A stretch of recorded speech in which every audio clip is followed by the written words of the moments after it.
स्वागत है आप सभी का फिर से एक नई वीडियो में। दोस्तों बात करेंगे शिक्षक बहाली के ऊपर, यानी कि बिहार में जो शिक्षकों की बहाली होनी है, बीपीएससी के माध्यम से शिक्षक भर्ती होगी बिहार में और इसके लिए विज्ञापन भी आ चुका है। लेकिन उससे पहले बहुत सारे शिक्षक अभ्यर्थियों के मन में बहुत सारी दुविधाएं आज भी बनी हुई है। खास करके उन तमाम शिक्षक अभ्यर्थियों के मन में जरूर ये शंका बनी हुई है जिनका सीटेट में कहीं ना कहीं मार्क्स कम है। तो इसी के ऊपर हम बात करेंगे और खास करके सीटेट में वो फेल कर गए हैं, यानी कि सीटेट में वो डिस्क्वालीफाई हो गए हैं, फिर भी वो शिक्षक बनेंगे, उन्हें मौका मिलेगा। और कैसे मिलेगा, क्या कुछ है उसका क्राइटेरिया, क्या कुछ उसका प्रावधान है, सारी चर्चा इस वीडियो के माध्यम से हम करेंगे। आप तमाम शिक्षक अभ्यर्थी इस वीडियो में लास्ट तक बने रहिएगा। वीडियो को लास्ट तक देखने के बाद लाइक शेयर कीजिएगा। चैनल पर यदि पहली बार आए हैं तो चैनल को सब्सक्राइब करके बेल आइकन दबा दीजिएगा। उससे पहले एक छोटा सा अपडेट किरण पब्लिकेशन के ऊपर।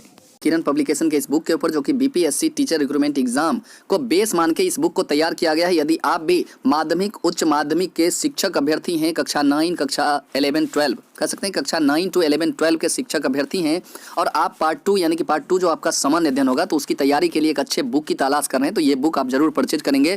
क्योंकि 9 10 और 11 12 का जो सामान्य अध्ययन होगा ना, वो कॉमन एक बुक होगा और इस बुक को आप परचेज कीजिएगा तो इसमें बहुत सारे प्रैक्टिस सेट आपको मिल जाते हैं, जिसमें प्रैक्टिस सेट में कंटेंट के रूप में प्राथमिक गणित हो गया, सामान्य जागरूकता, सामान्य विज्ञान, भारतीय राष्ट्रीय आंदोलन एवं भूगोल। और प्रैक्टिस सेट का सबसे बड़ी खासियत यह है कि 40 क्वेश्चन जो आपको मिलेंगे ना, तो उसका जो फुल एक्सप्लेनेशन दिया रहेगा, उस एक्सप्लेनेशन को जब आंसर आप इसका पढ़िएगा ना, तो उसमें आपका एक क्वेश्चन से कई क्वेश्चन आपके तैयार हो जाएंगे, कई आंसर आपके तैयार हो जाएंगे। यानी कि एक क्वेश्चन आप बनाइएगा तो 3-4 क्वेश्चन हो सकता है ऑलरेडी आपको याद हो जाएगा उसके एक्सप्लेनेशन को देखने के बाद।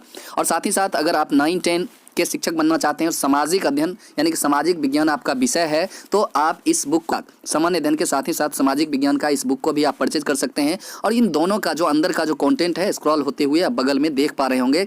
तो इस बुक को खरीदने के बाद इसमें आपको इतिहास, भूगोल, राजनीतिक शास्त्र, अर्थशास्त्र, इनके मिक्सअप जो एनसीईआरटी और एससीईआरटी को बेस मान के ये बुक तैयार किया गया है। और आपने देखा कि बीपीएससी के अध्यक्ष जो अतुल प्रसाद सर हैं, उन्होंने भी ऐसा ही कंटेंट और ऐसा ही पाठ्यक्रम उन्होंने बोला और विज्ञापन में भी आपको यही एनसीईआरटी और एससीईआरटी को फॉलो करने की बात की जा रही है। तो इस बुक को आप निश्चित खरीदें, इसका भी प्रैक्टिस सेट आप खरीद सकते हैं, लिंक डिस्क्रिप्शन में होगा और आप निश्चित तौर पर इस बुक को पढ़ के अपनी सफलता अचीव कर पाएंगे। धन्यवाद। तो चलिए हम बात करते हैं सीटेट में फेल होने वाले शिक्षक अभ्यर्थियों के ऊपर, यानी कि सीटेट में आप फेल कर गए हैं फिर भी आप शिक्षक कैसे बनेंगे।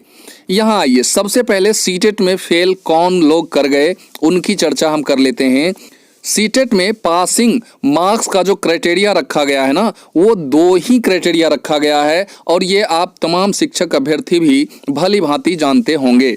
सारी बातों को हम धीरे धीरे समझेंगे, बने रहिएगा मेरे साथ। यहाँ जो है 2 ही क्राइटेरिया रखा गया है, एक जो है यूआर और ईडब्ल्यूएस।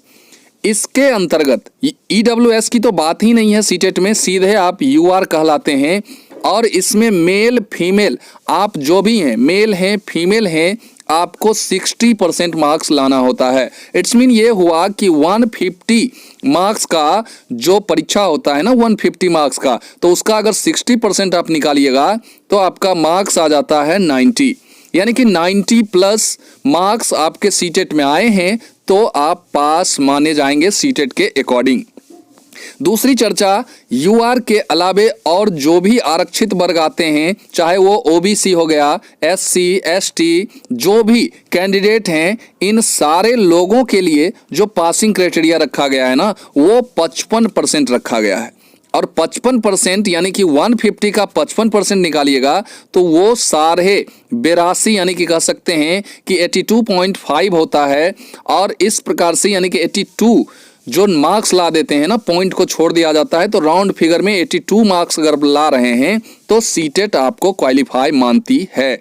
ये तो हो गया सीटेट क्वालिफाई आपको इतने मार्क्स में मानती है। इट्स मीन कि यूआर कैटेगरी में मेल फीमेल जो भी हैं आपको 90 मार्क्स, और आरक्षित वर्ग में एससी एसटी ओबीसी जिसमें भी आप आते हैं तो आपको 82 मार्क्स, यानी कि ये 2 क्राइटेरिया पासिंग का रखा गया है, आरक्षण के अकॉर्डिंग कैटेगरी वाइज रखा गया है। जिस भी कैटेगरी में आते हैं आप अपना मार्क्स देख लेंगे और इसके अकॉर्डिंग आपका मार्क्स है तो आप सीटेट में पास हैं।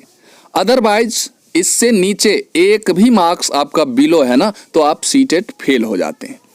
लेकिन बिहार सरकार का फंडा क्या है ना, कुछ अलग रहा है अभी तक, और इस बार स्पष्ट रूप से नहीं किया गया है, स्पष्टीकरण नहीं किया गया है कि सीटेट या बीटेट में आपके कितने मार्क्स होने चाहिए, जो कि धीरे धीरे आपका स्पष्ट भी हो जाएगा। इसलिए आपको डरने की जरूरत नहीं है और इसी बात को हम ओपन करने जा रहे हैं।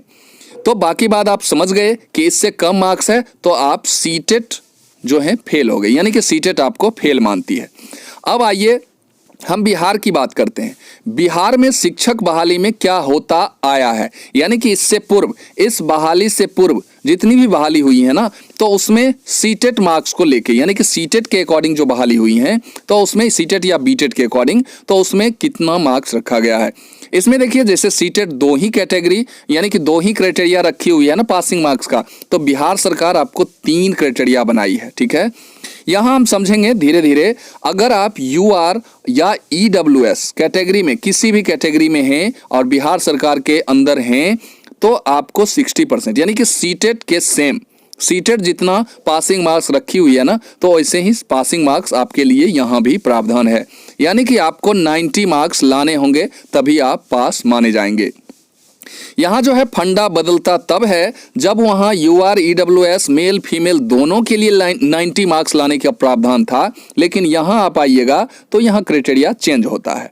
अगर आप यूआर ईडब्ल्यूएस कैटेगरी की महिला हैं, महिला कैंडिडेट है ना, और ओबीसी साथ ही साथ, इसमें 3-4 कैटेगरी को मिला के 55 मार्क्स वाला जो प्रावधान, 55% मार्क्स वाला जो प्रावधान रखा गया है, इट्स मीन इसके अकॉर्डिंग आपको 82 मार्क्स, यानी कि आप यूआर ईडब्ल्यूएस ओबीसी के महिला कैंडिडेट हैं तो आपको 82 मार्क्स लाने पे आपको पास माना जाएगा, और ओबीसी के आप मेल कैंडिडेट हैं तो आप 82 में तो पास वहां भी होते थे, यहां भी होंगे।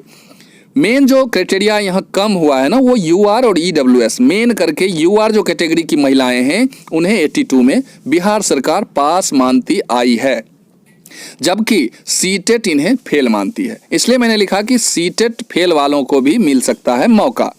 अब यहाँ SC ST की बात कीजिएगा तो SC ST के लिए भी वहाँ सीटेट में 82 मार्क्स का प्रावधान है, यानी कि 82 मार्क्स वाले ही पास माने जाएंगे, अन्यथा वो फेल हो जाते हैं। लेकिन बिहार सरकार इनको रिलैक्सेशन दी है और 50% अगर आप सीटेट में आप ला रहे हैं तो आप पास माने जाएंगे। अब सवाल ये उठता है कि लोग कहते हैं कि हमारा तो सर्टिफिकेट डाउनलोड ही नहीं हो रहा है तो हम सर्टिफिकेट कैसे दिखाएंगे। तो कोई बात नहीं, आपके पास मार्कशीट तो जरूर होगी ना, यानी कि फेल भी जो कर जाते हैं उनको मार्कशीट जरूर सीटेट अवेलेबल करवाती है, तो उसी मार्कशीट के अकॉर्डिंग आप शिक्षक बन पाएंगे।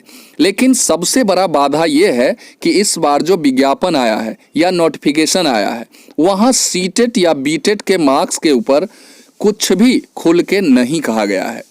ऐसे में कौन से लोग अप्लाई करेंगे और कौन से लोग नहीं करेंगे ये कहना अभी मुश्किल है। लेकिन पिछली बहाली में चूंकि ये होते आया है तो ये प्रावधान इस बहाली में भी लागू होगा। वो कैसे लागू होगा, तो इसके लिए सचिवालय में लेटर भी जा चुका है। आप यहाँ लेटर को देख सकते हैं कि जो हमारे लीड करने वाले जो शिक्षक अभ्यर्थी हैं, जो हमें लीड करते हैं, हमारी लड़ाई लड़ते हैं, सरकार के पास हमारी बातों को पहुंचाते हैं, उन्हीं के माध्यम से दीपांकर गौरव जो कि अध्यक्ष हैं बिहार प्रारंभिक युवा शिक्षक संघ के, उन्होंने लेटर पहुंचाया और उनके साथ मीकू पाल हो गए और भी जो सारे लोग हैं ये सारे लोग जो है ये लेटर को पहुंचाए। और यहाँ स्पष्ट तौर पे इसका जिक्र किया गया कि जो प्रावधान पिछली बहाली में होते आया है, जो रिलैक्सेशन सीटेट बीटेट के मार्क्स में मिलते आया है, जो कि मैंने आपको इस पेज पे बता दिया, तो वही मार्क्स इस बार भी मिलेगा ही मिलेगा। तो उसके लिए एक स्पष्टीकरण के तौर पर, क्लैरिफिकेशन के तौर पर एक लेटर अटैचमेंट के रूप में, विज्ञापन के अटैचमेंट के रूप में एक लेटर जो है बिहार सरकार शिक्षा विभाग को निश्चित तौर पे निकालना चाहिए। और ये लेटर जब सचिवालय गया ना तो इस पर संज्ञान भी लिया जा चुका है, यानी कि राज्यपाल महोदय जो हैं वो भी इस पर संज्ञान लेते हुए दिखे हैं। और ईडब्ल्यूएस को भी कुछ ना कुछ छूट मिलना चाहिए जैसे अन्य कैटेगरी, अन्य आरक्षित कैटेगरी को मिलता है, तो ये भी बातें इस लेटर में लिखी गई हैं। तो इसके तौर पर हम कह सकते हैं कि ये बातें एक्शन मोड में आ चुका है और आपको कुछ दिन वेट करना होगा, यानी कि आवेदन करने से पहले आपको ये लेटर भी शिक्षा विभाग की तरफ से दिख जाएगा, जिसमें स्पष्ट तौर पे लिखा रहेगा कि 75 मार्क्स वाले, 82 मार्क्स वाले और 90 मार्क्स वाले तो ऐसे भी क्वालिफाई हैं, तो 75 और 82 वालों के लिए, खास करके जो जनरल की जो महिलाएं हैं ना और SC ST PH कैंडिडेट हैं, उनको एक भ्रम हो गया है और होना भी चाहिए, क्योंकि स्पष्ट तरीके से चूंकि लिखा नहीं है तो उनको लग रहा है कि हमारा तो मार्क्स 75 है, और UR कैटेगरी की जो महिलाएं हैं, जनरल की जो महिलाएं, उन्हें लग रहा है कि 82 मार्क्स है। तो क्या हम इस बहाली में अपीयर हो पाएंगे या नहीं? तो बिल्कुल हो पाएंगे। आप बिंदास होकर अपनी पढ़ाई करें, और इसके लिए लेटर भी शिक्षा विभाग की तरफ से बहुत जल्द आपको देखने को मिलेगा। तो आई होप कि यह अपडेट आपको ज़रूर अच्छा लगा होगा, और जो भी कैंडिडेट सीटेट में कम मार्क्स लाए हैं उनके लिए तो ज़रूर यह इन्फॉर्मेटिव हुआ होगा यह वीडियो। तो इस वीडियो को हम यहीं समाप्त करते हैं और फिर मिलते हैं किसी नए वीडियो में नई एनर्जी के साथ। तब तक के लिए जय हिंद, वंदे मातरम।